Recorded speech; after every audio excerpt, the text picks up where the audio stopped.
Merci beaucoup, Christian, pour ton invitation d'abord et puis pour ton accueil maintenant et qui me touche particulièrement.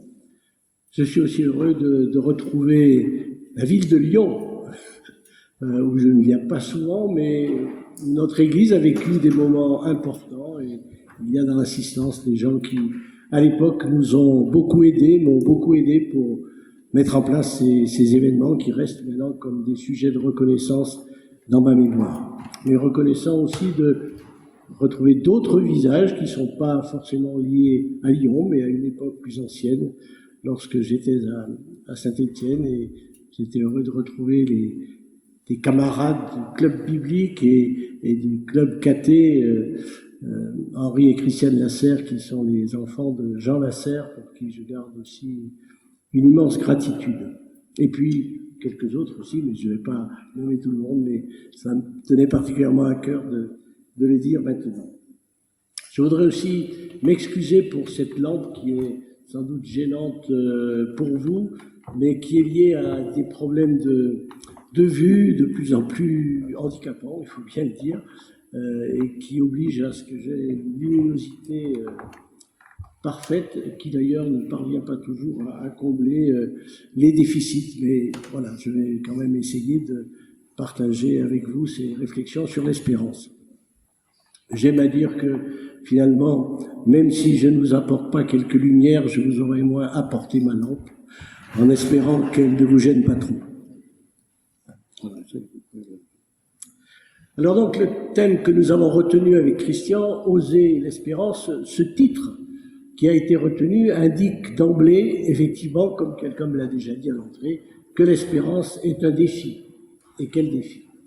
En effet, elle n'est pas de l'ordre d'une facile et tranquille évidence, elle ne repose sur aucun savoir objectif, sur aucune preuve tangible, et pourtant l'espérance est toujours là, comme une force créatrice qui nous pousse sans cesse à imaginer, à inventer et à construire de nouveaux possibles. Alors, pour avancer dans ce cheminement, je vous propose 4 étapes, 4 parties, pour essayer de cerner ce thème et peut-être de commencer à relever un peu ce défi de l'espérance. J'intitule la première partie « L'espérance en question ».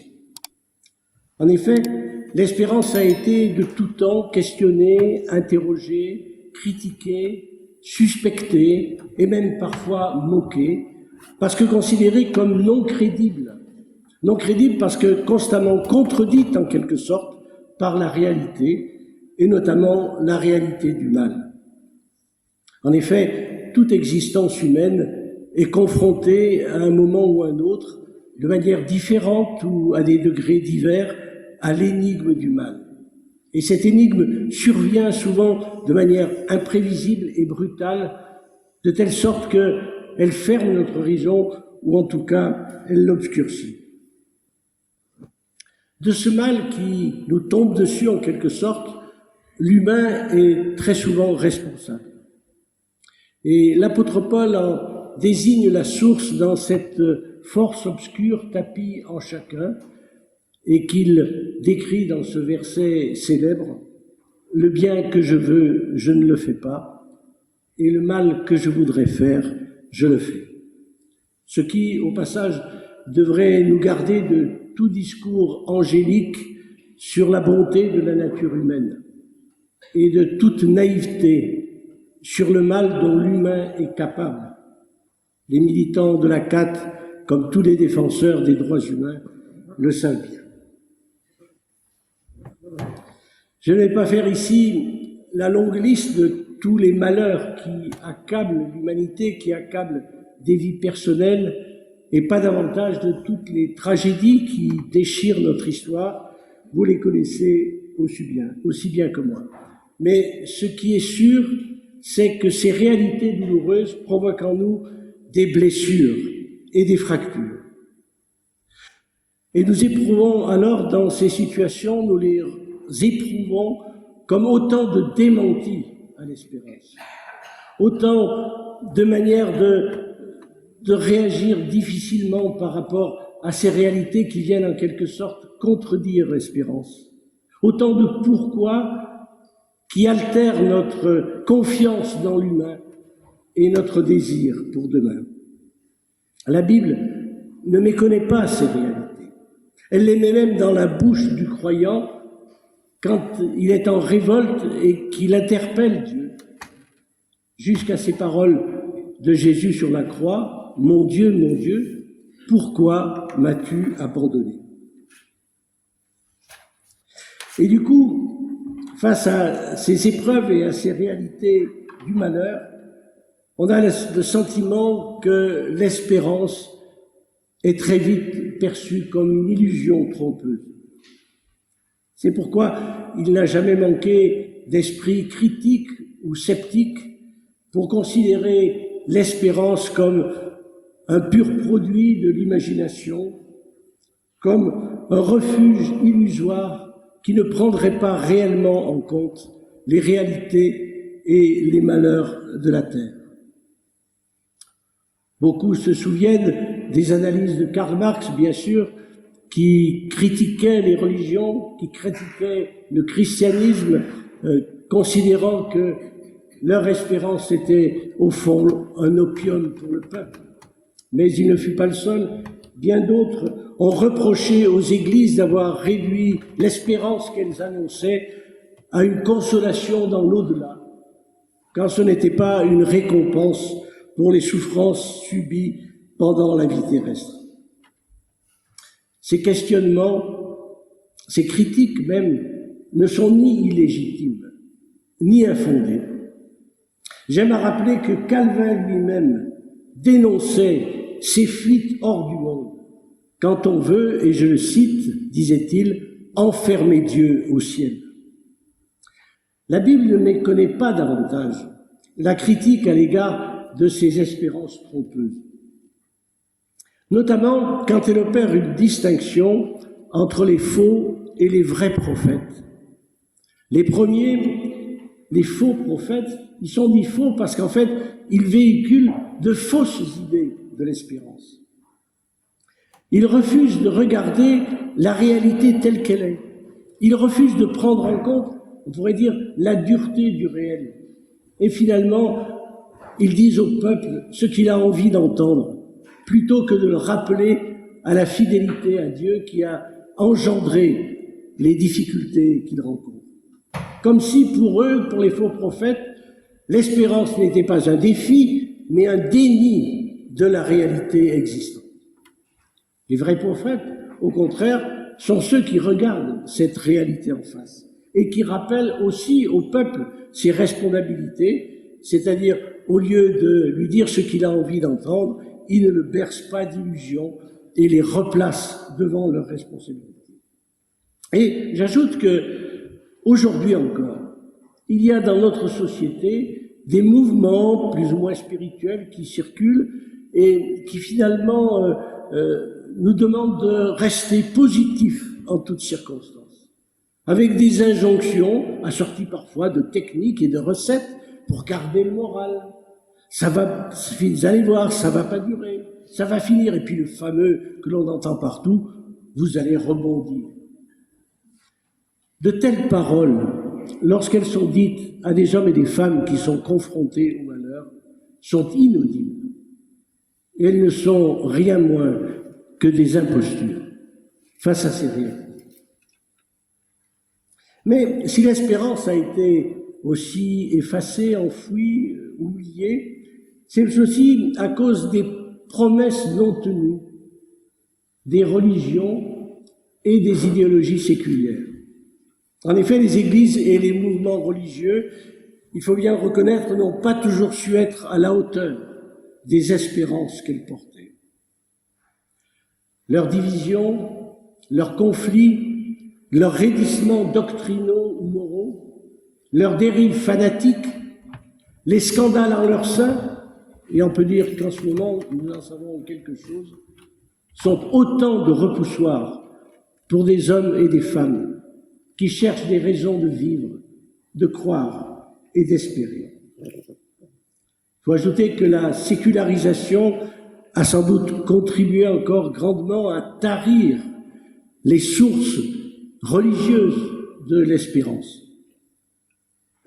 Jacques Ellul, en 1972 déjà, avait écrit ce très beau livre qui s'appelait « L'espérance oubliée ». Et on doit bien reconnaître que depuis cette époque, il n'y a pas vraiment eu de grands textes sur l'espérance. Le seul monument théologique en la matière reste sur le livre de Boltzmann, mais qui remonte à 1980. Quant aux utopies et aux idéologies profanes qui, depuis le siècle des Lumières, ont voulu changer le monde, orienter l'histoire, transformer l'humanité, elles ont, pendant un temps, mobilisé des individus et des peuples.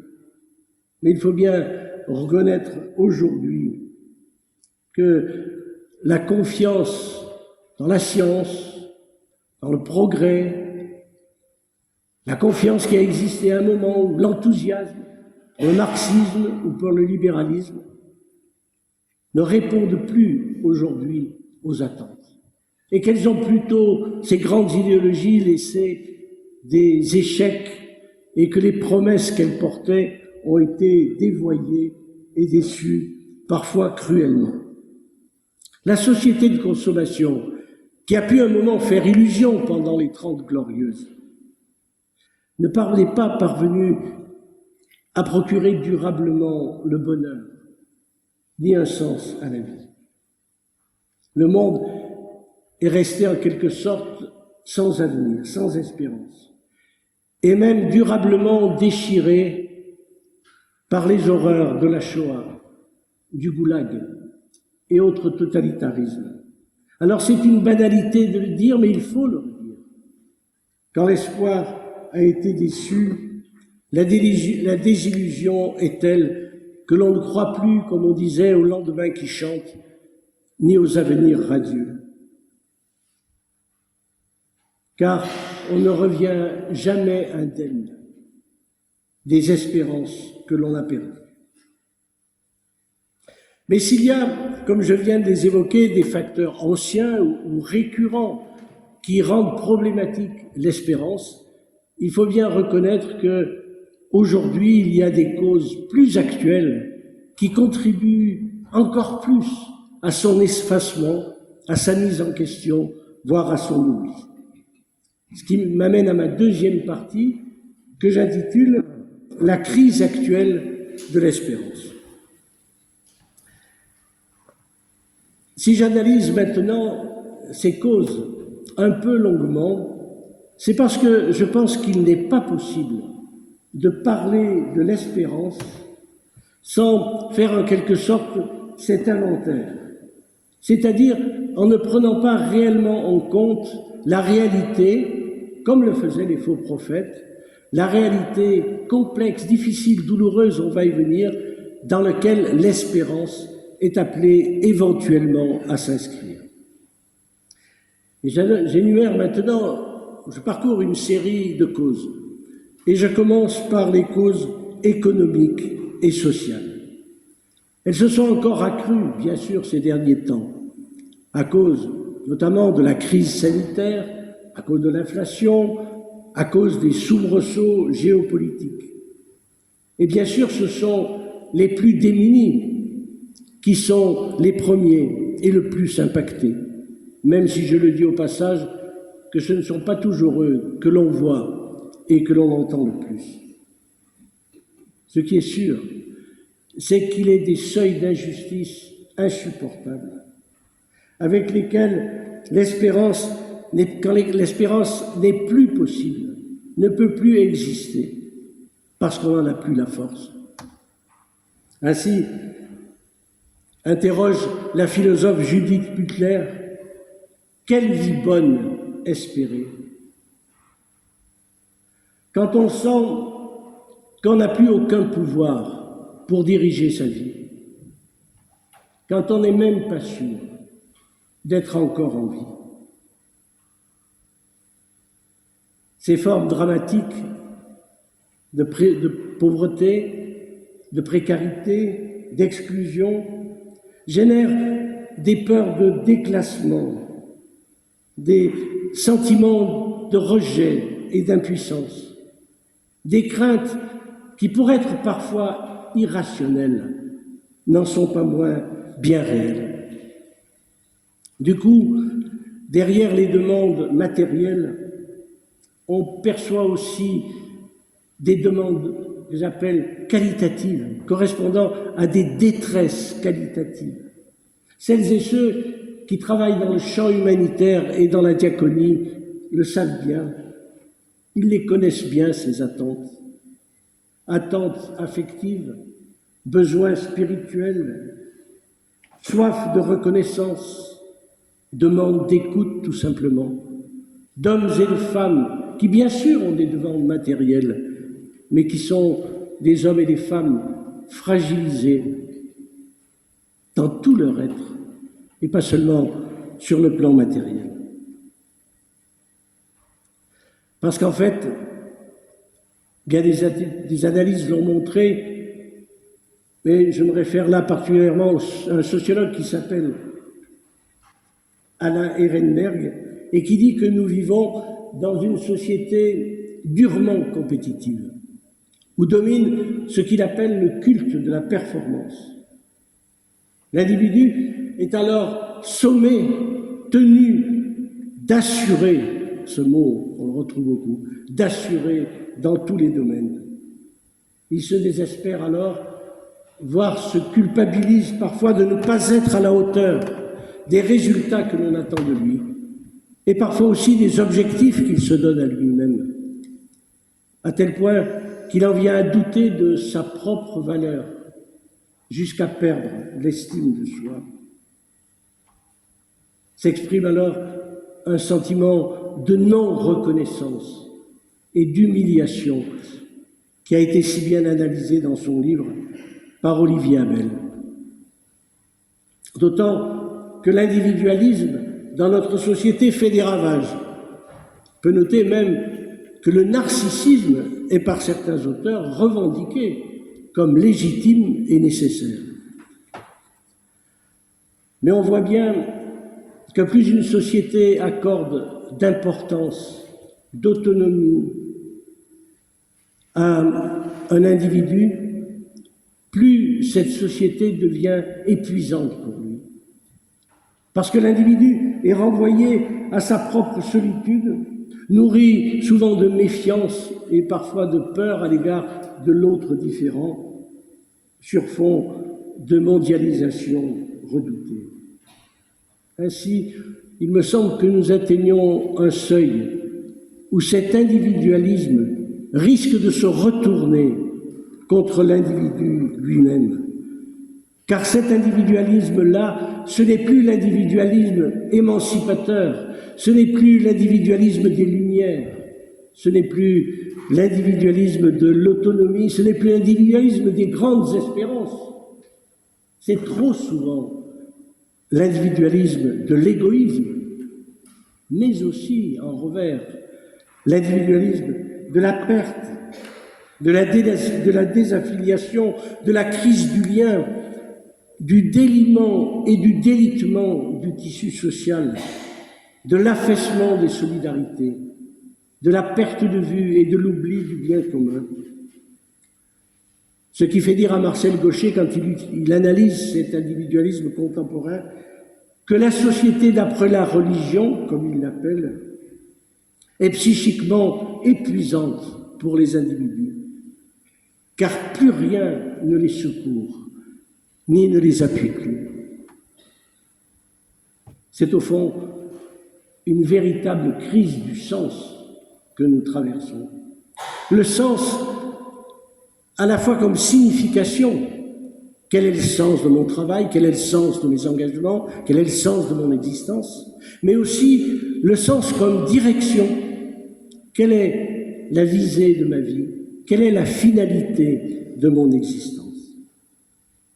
Il est en effet de plus en plus difficile de se repérer dans une réalité complexe où tout bouge et évolue sans cesse, Nos existences sont assaillies par un flux d'informations, par un flux d'exigences aussi, d'adaptabilité et de mobilité. Du fait de la disparition des repères et des cadres qui la structuraient, la société, écrit un autre philosophe, dit « notre société est devenue liquide », c'est-à-dire tout semble s'effacer, tout semble nous filer entre les doigts, tout est trop instable, trop mobile, avec pour conséquence, bien sûr, l'incertitude et la désorientation. De nombre de personnes dont on pourrait dire qu'ils sont un peu déboussolées, et ces personnes, ce sont aussi souvent nous-mêmes, et qui finalement sont en souffrance, dans un monde dont ils ont l'impression qu'il n'est plus le leur. Et c'est bien ce que semblent traduire les enquêtes qui se succèdent, toujours plus préoccupantes, concernant le moral de nos concitoyens, y compris chez les jeunes, avec les drames que l'on sait, y compris dans des milieux qui ne sont pas particulièrement défavorisés économiquement ou culturellement. Selon le plus récent sondage, 53% de la population aurait connu au cours des derniers mois des problèmes psychiques. Enfin, on cite les sondages toujours avec circonspection quand même, mais ils s'accumulent tellement et désignent une telle tendance. Sans oublier l'accroissement des consommations d'anxiolytiques, d'antidépresseurs, de drogues, jusqu'aux gaz hilarants qui ne font rire personne et autres substances mortifères. Alors quand il n'y a plus des raisons d'espérer, n'est-ce pas des raisons que d'espérer encore? On voit combien il est difficile, et je le mesure en vous parlant ce soir, combien il est difficile de parler de l'espérance, de l'annoncer, de la partager, d'inviter à la vivre de manière crédible et durable, sans qu'on la réduise finalement à un cache-misère ou à une méthode couée spirituelle.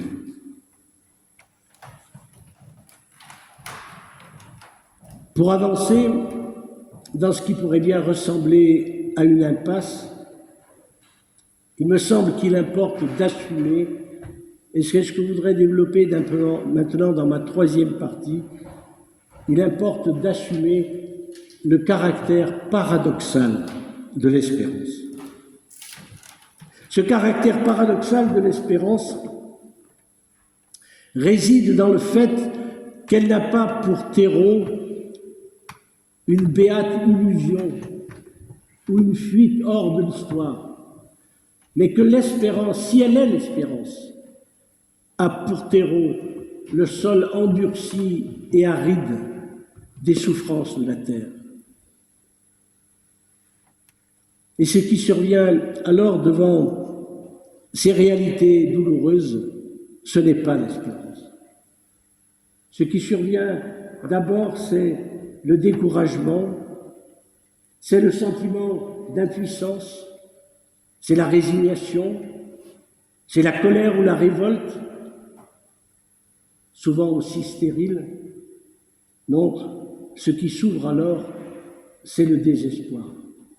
C'est le désespoir qui vient en premier. Le désespoir dans lequel on se laisse glisser, on se laisse aller, sans toujours s'en rendre compte. En effet, au cœur de l'épreuve, l'espérance a bien du mal à s'installer. L'espérance a bien du mal à être comprise.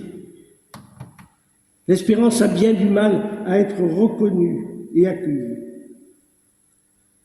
Car je voudrais montrer, on va le voir en avançant peu à peu, qu'elle vient toujours à contre-courant, à contre-temps, à contre-jour. Je l'illustre avec quelques citations. pour dire ce caractère paradoxal de l'espérance. Et d'abord, le chanteur Leonard Cohen, cette phrase que beaucoup d'entre vous connaissent sans doute, il dit « Il y a une faille en chaque chose, et c'est par là que passe la lumière. » La pasteure et poète suisse Francine Carillo dit quelque chose d'analogue. Peut-être faut-il être dans la nuit pour découvrir la lumière. Peut-être faut-il aimer la nuit pour que le matin y dessine sa promesse.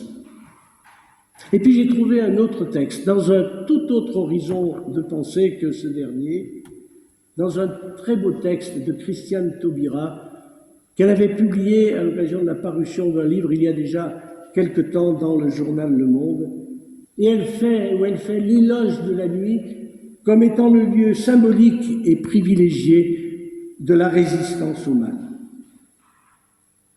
Les nuits portent en elles les armes et les mots qui nous permettent de sortir de cette ombre qui gagne. La nuit, c'est le temps du chuchotement, le temps de l'éclipse, le temps de la pensée, du courage, du rêve et du risque. C'est la nuit que l'on comprend que le moment est crucial. C'est la nuit que s'inventent tous les renversements du monde. Nous sommes ainsi amenés à découvrir que l'espérance n'est pas le contraire du désespoir, mais elle est sa traversée, portée par une promesse qui permet d'y être confronté, mais aussi de le surmonter. C'est donc seulement par la prise en compte lucide des réalités de ce monde, et notamment quand elles sont douloureuses, c'est seulement si nous y demeurons que peuvent advenir des recommencements possibles. C'est dire, bien sûr, qu'espérer n'est pas de l'ordre d'une tranquille et béate assurance. C'est plutôt une intranquillité, une espérance quand même, une espérance en dépit de, à l'image d'Abraham, dont l'apôtre Paul écrit qu'il a espéré contre toute espérance. C'est pour cela que l'espérance est un défi et non un déni, comme les faux prophètes l'envisageaient. En effet, l'espérance ne méconnaît pas les souffrances de la vie, les difficultés de l'histoire. Elle n'évite pas l'affrontement au scandale du mal. C'est même là, au cœur parfois tragique de ces difficultés, dans nos manques et dans nos failles, que l'espérance peut insinuer ses racines. Il importe donc de lever ce malentendu persistant, mais qui consiste à croire que l'espérance ne pourrait se manifester, ne pourrait être accueillie que dans le plein accomplissement de ce que nous souhaitons, c'est-à-dire dans la pleine suffisance. Pourtant, on est bien obligé de s'interroger, si l'humain se suffisait à lui-même, s'il se satisfaisait de ce qu'il fait, s'il était capable de pallier les déficiences et conjurer tous ces maux, est-ce que l'espérance aurait encore un sens? Puisque finalement la visée de l'espérance, c'est de pouvoir accéder à une réalité que l'on ne connaît pas. L'idéologie consumériste de nos sociétés riches, leurs ambitions et leurs capacités technologiques, ne contribuent-elles pas alors à masquer ou à effacer l'espérance? Et tu évoquais tout à l'heure, Christian, le temps de l'Avent et de Noël, et à ces dérives commerciales qui illustrent à quel point on est plein de tout et de nous-mêmes, au point que parfois l'on ne désire plus rien parce qu'on a tout. Il n'y a plus rien à attendre, à désirer ou à espérer. Ou alors cela se réduit à quelques déficits, déficiences ou besoins qui demeureraient encore, quelques espoirs matériels qu'il faudrait très vite reconquérir puisque nous ne les avons pas. L'espérance. Et c'est là qu'il y a un malentendu à lever. L'espérance, c'est d'abord la reconnaissance de nos limites, de nos fragilités, de nos manques, de nos imperfections, c'est-à-dire de notre finitude. Contrairement à ce que la modernité lui a fait croire, l'être humain ne sait pas tout, il ne peut pas tout, il ne maîtrise pas tout, même quand il le prétend, surtout quand il le prétend, et que cette suffisance laisse au bord de la route des hommes et des femmes qui, eux, manquent de tout. N'y a-t-il pas, au fond, c'est une question que je partage, n'y a-t-il pas un impensé dans notre société qui n'aurait plus d'espérance parce qu'elle vit dans l'illusion de sa toute-puissance et de sa toute-maîtrise?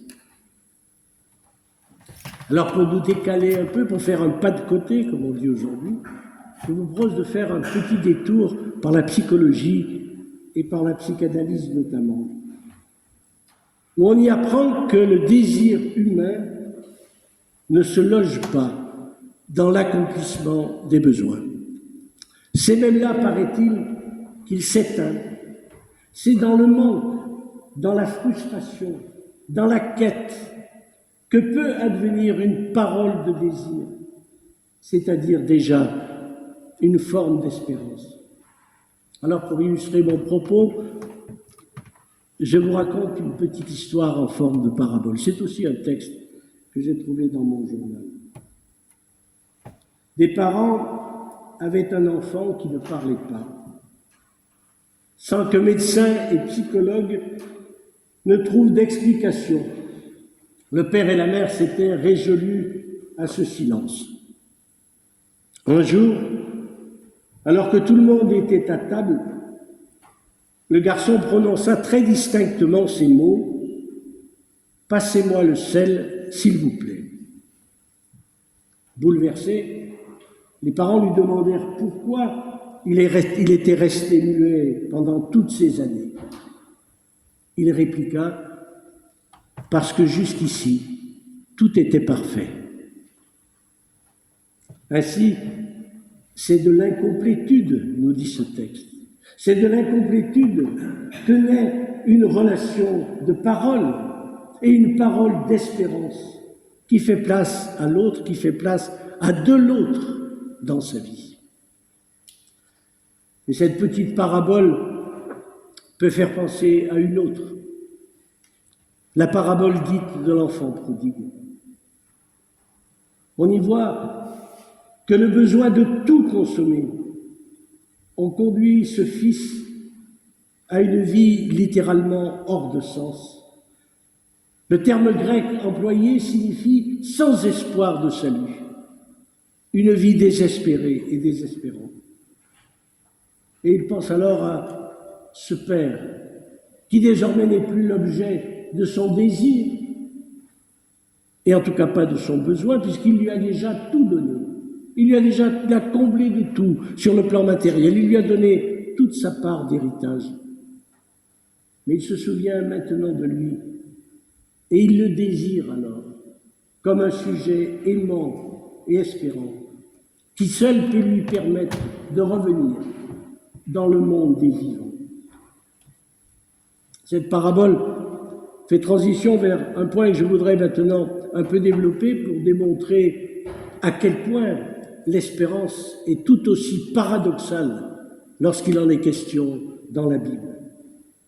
Alors, je ne serai pas exhaustif, je me limiterai à quelques éclairages, puisque j'ai appris que, je crois ici, vous allez voir une série de temps de l'Avent sur l'espérance, et puis je crois que dans une autre paroisse, il y a un riche parcours biblique qui est proposé aussi sur le thème de l'espérance. Mais ce qui est sûr, c'est que lorsque l'on regarde la Bible, lorsqu'on l'ouvre, ce qui frappe, c'est que l'espérance, il y a toujours une espérance, en dépit du mal, en dépit du doute, en dépit du sentiment d'impuissance, en dépit de l'incrédulité, toutes choses qui parfois nous habitent. Je commence par le Premier Testament. Où commence l'espérance? Eh bien, dans le livre de l'Exode, elle commence dans la situation de la servitude égyptienne. Et elle se poursuit dans la traversée difficile au cœur de l'aridité du désert.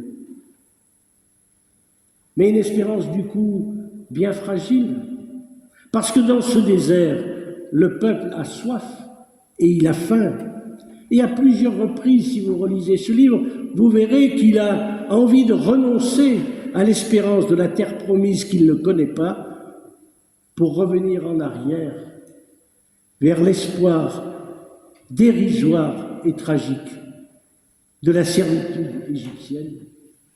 Pourquoi? Il le reproche à Moïse.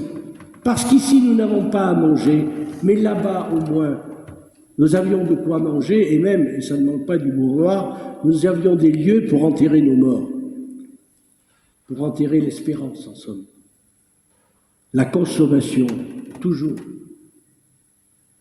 De même, c'est au moment où le peuple est en exil à Babylone que le prophète Jérémie, contre d'ailleurs les faux prophètes qui sévissaient à son époque, va expliquer au peuple que non, sa servitude n'est pas terminée, qu'il ne sert à rien de se rebeller, qu'il faut maintenant accepter que ça dure encore un moment, qu'il faut s'installer, qu'il faut durer, qu'il faut résister. Et c'est là, au cœur de ce moment tragique de la déportation, que Jérémie dit cette phrase: au nom de Dieu, je vais vous donner un avenir et une espérance. On pourrait aussi, bien sûr, citer de nombreux psaumes qui parlent de l'espérance exprimée au cœur de la souffrance, au cœur du malheur. Ainsi le psaume 9. Non, le pauvre ne sera pas toujours oublié, ni l'espérance des malheureux à jamais perdue. Et puis, il y a évidemment, je ne peux pas ne pas le mentionner, le personnage de Job, figure douloureuse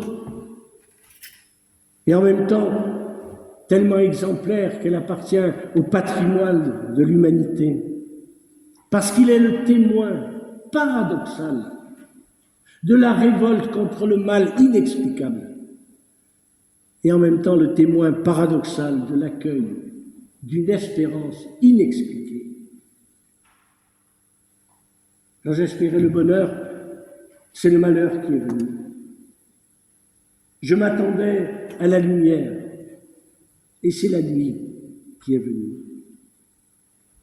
Confronté à l'énigme du mal, l'histoire nous dit que Job finira par recevoir plus que ce qu'il avait perdu et éprouvé pendant la souffrance et la révolte.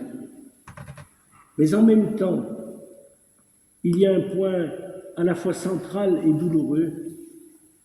Il ne retrouvera jamais les enfants qu'il a perdus. Ainsi, la réponse à son attente portera la trace, la cicatrice de la perte qu'il a connue dans cette traversée du malheur. C'est pourquoi, lors de la mort d'un être cher, demeure toujours l'inconsolable, qu'aucune espérance, même celle de la résurrection, ne peut effacer.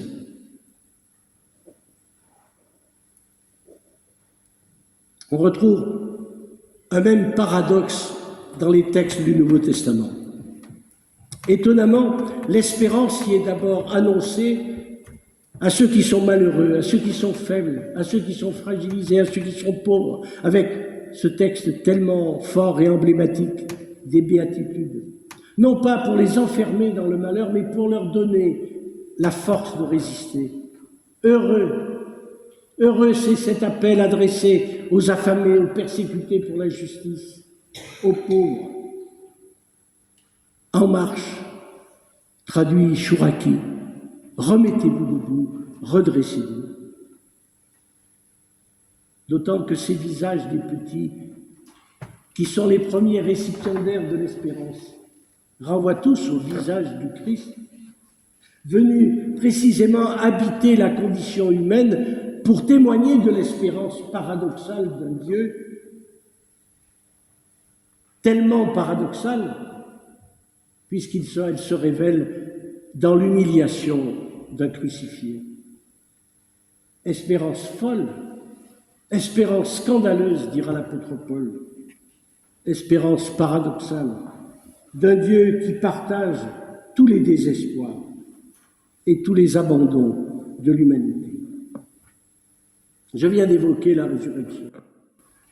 Or, quand on lit les finales des évangiles, au matin même de la résurrection, il y a toujours l'ombre portée de la croix.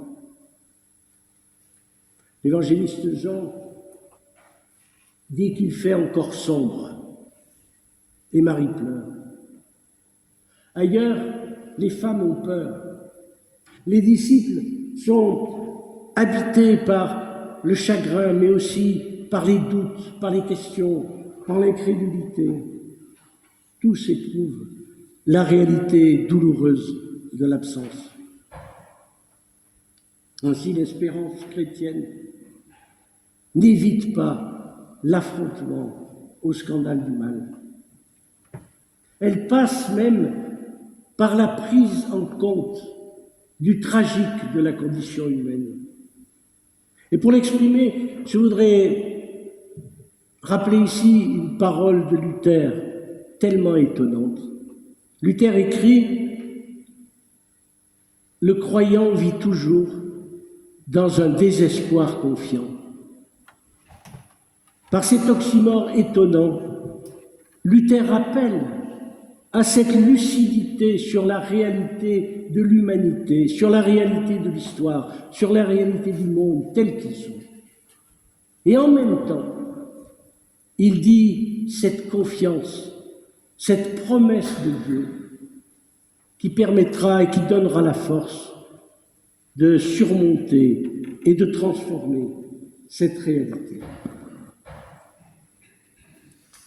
J'en arrive à ma quatrième partie,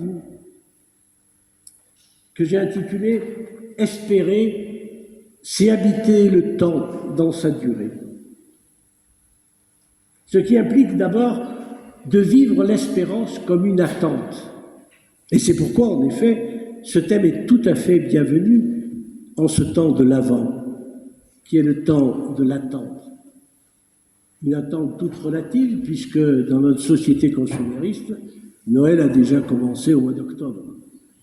Donc, je veux dire, ce temps a été tout à fait court-circuité, et c'est bien d'ailleurs la difficulté auquel se heurte l'espérance dans notre société. Car ce n'est pas une société de l'attente, c'est une société qui vit dans une tyrannie de l'urgence. Un philosophe qui s'appelle Hartmut Rosa dit que nous vivons dans une accélération du temps qui, du coup, engendre une impatience permanente. C'est tout, et tout de suite. On ne sait plus attendre. Cette soif d'immédiateté, cette impatience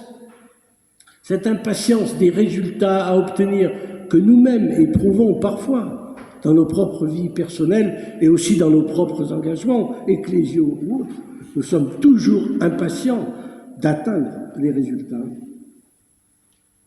Du coup, nous ignorons le temps long des évolutions, le temps des maturations, le temps de la patience et de la persévérance. L'investissement exclusif dans l'instant présent amène à ne plus penser qu'il peut y avoir un autre temps que celui que nous vivons. Et d'ailleurs, lorsque l'on se tourne vers l'avenir, on pressent qu'il va être très sombre pour les générations futures. Alors du coup, on voudrait ne pas le voir. Et en effet, les perspectives qui en sont données sont si effrayantes qu'elles nourrissent plutôt la peur et la désespérance, plus qu'elles ne mobilisent pour des actions dynamiques qui seraient pourtant nécessaires.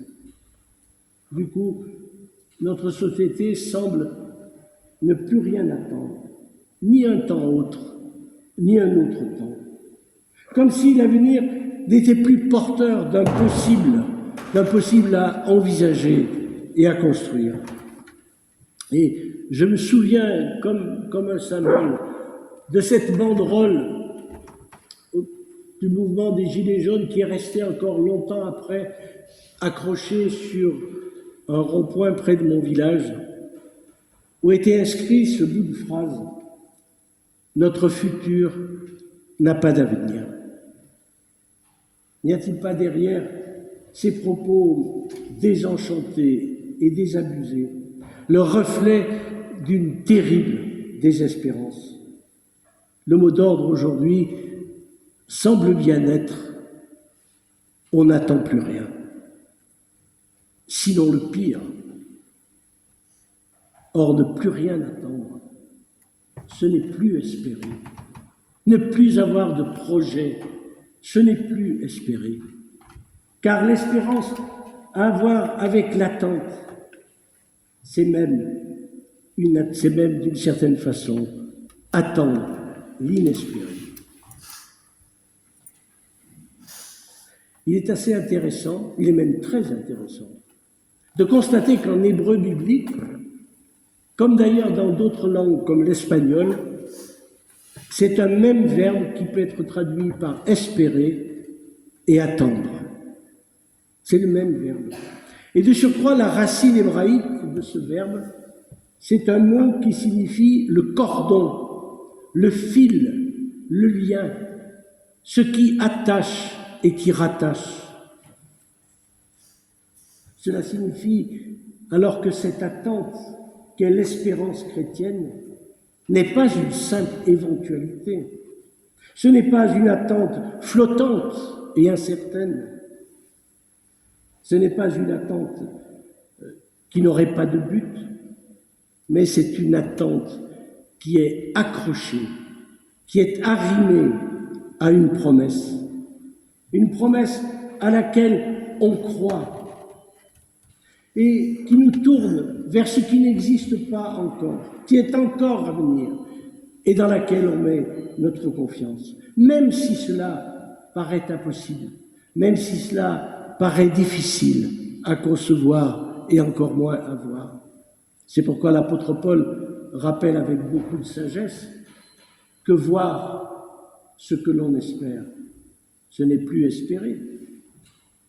Ce qu'on voit, comment l'espérer encore? Mais si nous ne le voyons pas, nous l'attendons avec persévérance. Au point où nous en sommes, on peut voir se dessiner alors une différence, s'il faut en faire une, mais j'en fais une, entre l'espoir et l'espérance. Puisqu'en français, notre langue nous a laissé ce double héritage.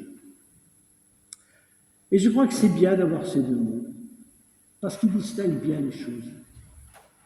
Je pense que l'espoir imagine son objet, il imagine ce qu'il souhaite et attend. Il le voit déjà, il le conçoit, il le définit, il veut l'obtenir, le posséder de manière tangible et définitive. C'est pourquoi d'ailleurs l'espoir disparaît avec sa réalisation. J'espère réussir mon bac. Si je réussis mon bac, l'espoir que j'avais s'éteint. Et si je l'échoue, d'ailleurs, il s'éteint aussi. Sauf si je recommence l'année suivante, et de nouveau, j'aurai l'espoir d'obtenir mon bac. Alors que l'espérance, elle, nous tire toujours au-delà de ce que nous pouvons imaginer, envisager. Elle est comme une force créatrice et inassouvie d'un projet qui dépasse notre seul horizon, mais dont on a la ferme espérance. Elle est portée par une promesse, je l'ai dit, une promesse sur laquelle on ne peut mettre la main et qui peut trouver son accomplissement parfois d'autres façons que ce que nous avions envisagé. Et pour l'illustrer, je rappelle un épisode, celui de la rencontre de Jésus avec l'aveugle Bartimée. L'aveugle Bartimée est assis là au bord du chemin, il mendie et il appelle Jésus. Et les disciples veulent le faire taire parce qu'il dérange tout le monde. Mais Jésus l'a entendu et il dit « Appelez-le, faites-le venir ». Et il pose cette question surprenante, puisqu'il a bien vu, si je puis dire, qu'il était aveugle. Il lui dit « Que veux-tu que je fasse pour toi ?» Et l'aveugle lui répond « Que je retrouve la vue ».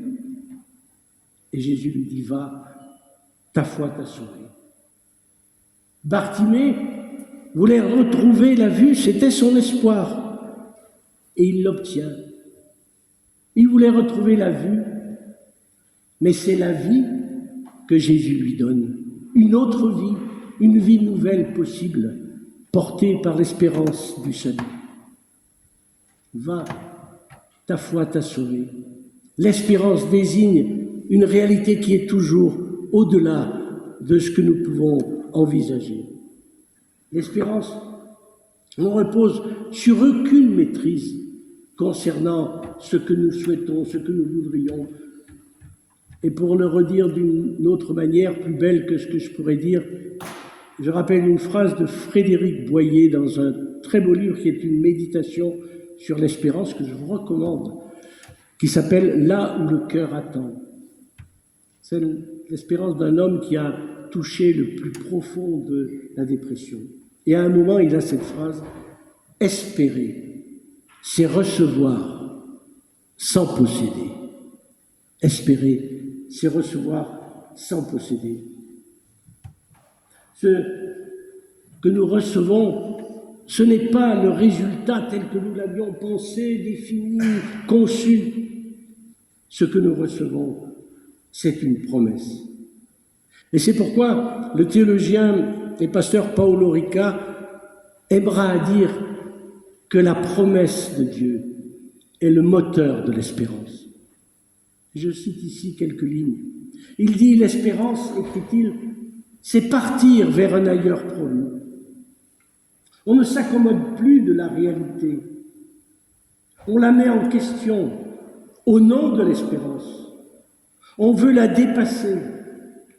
Espérer, c'est aller au-delà, c'est franchir le seuil de ce qui existe au nom de ce qui n'existe pas encore.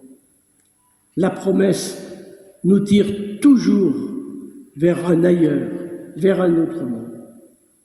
Je voudrais donner une image concrète, simple, que vous trouverez peut-être simpliste, mais c'est un souvenir d'enfance, ou plutôt d'adolescence. Mais ça vous est sûrement arrivé quand vous étiez dans des expériences de physique, où on faisait prendre une feuille de papier, on nous disait mettez de la limaille de fer dessous, placez un aimant dessous et faites bouger la limaille. Et ça nous abusait beaucoup. On donnait, grâce à la force invisible de l'aimant, des formes qui pouvaient être aléatoires, mais qui pouvaient être aussi recherchées, et qui en tout cas pouvaient lui donner du sens. Eh bien, je me dis qu'il en est ainsi de la promesse d'un Dieu aimant. D'un Dieu aimant qui aimante notre vie, qui aimante notre existence, qui l'oriente, qui la transforme et qui permet de vivre déjà maintenant autrement. C'est pourquoi la foi et la confiance en la promesse appellent à poser dès maintenant des signes de l'espérance à venir, des signes qu'il anticipe et qu'il annonce, des signes qui ne sont pas définissables, mais qui pourtant sont des témoignages. Ce qui signifie qu'espérer, c'est inscrire l'avenir dans le présent. En effet, contrairement à une idée reçue, le temps de l'espérance n'est pas uniquement le futur. Précisément, à cause de cette promesse, à cause de ce Dieu aimant dont je viens de parler, espérer, c'est inscrire cette promesse, c'est inscrire le futur dans le présent.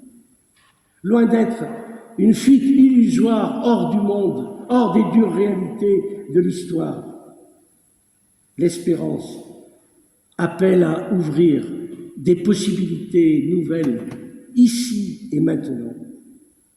C'est le sens, là encore, dans la Bible, des actes de Jésus, notamment de ses miracles.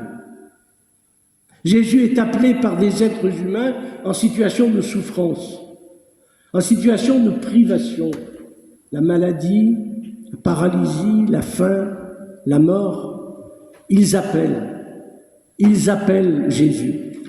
Ce qui montre au passage que le premier geste de l'espérance, c'est l'appel. C'est l'appel adressé à Dieu, qu'est la prière. C'est l'appel adressé au prochain pour qu'il s'approche.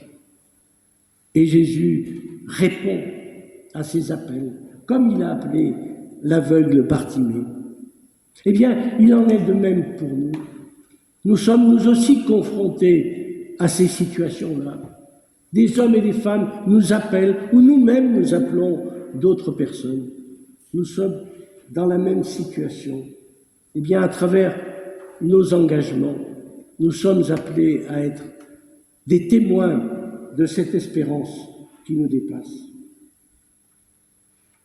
Ce qui veut dire que nos réponses à ces appels, même les plus modestes, même celles que nous considérons comme insignifiantes, même celles que nous considérons comme sans espoir à vue humaine, parfois simplement se tenir impuissant et solidaire de quelqu'un qui n'en peut plus. C'est déjà un signe d'espérance posé dans sa vie. Des signes qui annoncent, comme le dit l'Épître aux Hébreux, ce mieux encore, c'est peu de choses, mais ils appellent ce mieux encore que Dieu a préparé pour nous. Ils manifestent que l'espérance dernière bouleverse déjà l'existence présente.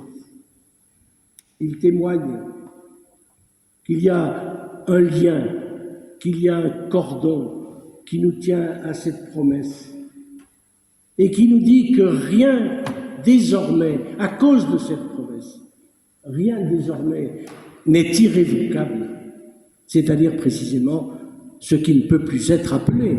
C'est ça l'étymologie d'irrévocable. Ce qui ne peut plus être appelé à la vie.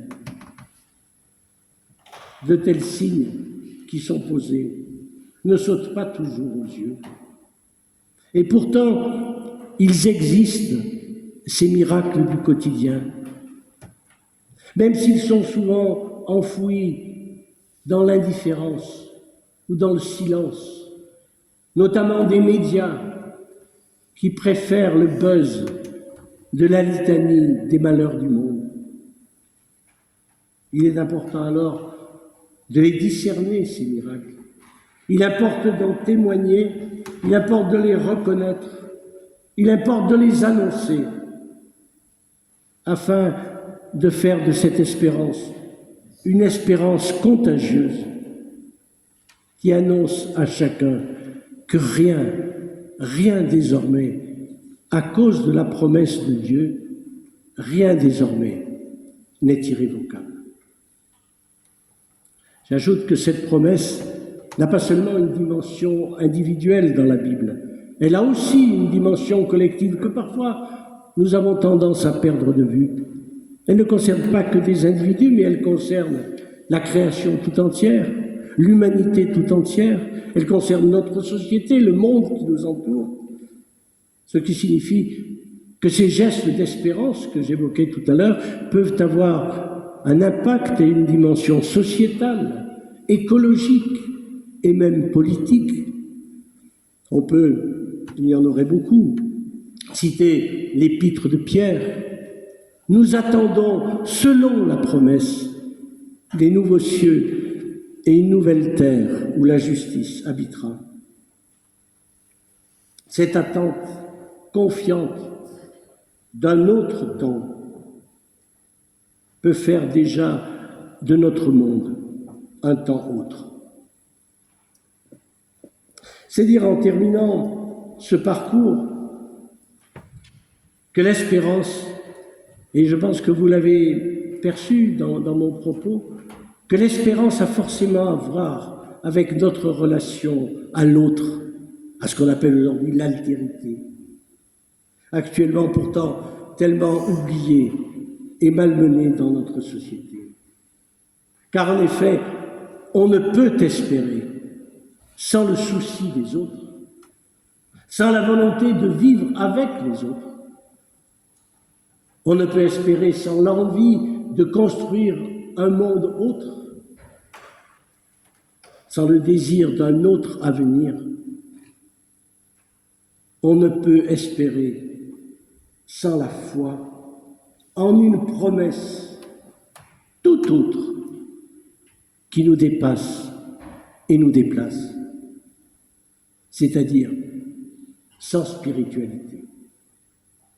Ce travail de l'esprit est une ressource essentielle, voire indispensable, pour oser l'espérance et redonner du souffle à nos vies essoufflées. Pour ne pas conclure, je partage avec vous ce questionnement, qui est déjà une forme de réponse. La crise de l'espérance ne serait-elle pas, en plus de tous les autres facteurs que j'ai évoqués et tous ceux que j'ai encore oubliés, ne serait-elle pas l'expression dans notre société d'une profonde crise spirituelle? Je partage le constat et les mots du philosophe soufiste Abdenour Bidar quand il considère que par-delà toutes les crises que traverse notre société, la crise la plus fondamentale, la plus importante, c'est une crise spirituelle. C'est pourquoi, dans un texte, il appelle à résister à toutes les forces qui condamnent l'être humain à une existence sans aucune verticalité, c'est-à-dire, dans sa bouche, sans altérité, sans transcendance, c'est-à-dire sans spiritualité. En effet, la spiritualité, à travers ses différentes formes, dont je le dis ici, au passage, on pourra en discuter, les églises et les religions n'ont pas le monopole. Je pense que la spiritualité est au fond une expression de cette promesse qui appelle à l'espérance. Cette promesse, c'est celle que la vie humaine ne consiste pas seulement à s'adapter, à se conformer, à tout accepter et parfois à tout subir. La spiritualité est la source d'une résistance intérieure qui permet de tenir debout lorsque tout vacille à l'extérieur. Cette spiritualité est une dimension essentielle de l'humain, même si elle est aujourd'hui trop souvent occultée, bafouée et même moquée. Elle ne saurait donc être enfouie, sauf à revenir parfois de la pire manière, car c'est cela, cette spiritualité, qui permet ce travail de dépassement de la réalité telle qu'elle est et telle que parfois on la subit. Pour reprendre une expression d'un philosophe dont on parle beaucoup en ce moment et qui de surcroît est agnostique, et il montre que la spiritualité, la question de Dieu, est fondamentale parce qu'elle nous décoïncide du réalité telle qu'il est. Elle nous permet de penser les choses autrement, de dépasser ce qui existe. Elle nous déloge de nos habitudes, de nos conforts, de nos conformismes, de nos enfermements. Elle brise les fatalités et ouvre toujours à de nouveaux possibles. En cela, la spiritualité est à la fois vecteur et facteur d'espérance. C'est pourquoi, et je termine là-dessus, je crois, mais c'est un peu banal de le dire, mais c'est plus vrai que jamais. C'est une tâche essentielle des églises, de notre Église et de notre diaconie, de contribuer à partir de nos ressources spirituelles propres, j'ai évoqué la prière, mais il y en a d'autres, contribuer à restaurer dans chaque être humain et dans la société tout entière cette dimension spirituelle, redonner la possibilité d'une vie spirituelle. Et pour nous y encourager, je vous lis encore pour finir ces quelques lignes du pasteur Paolo Rica, tellement riche de spiritualité.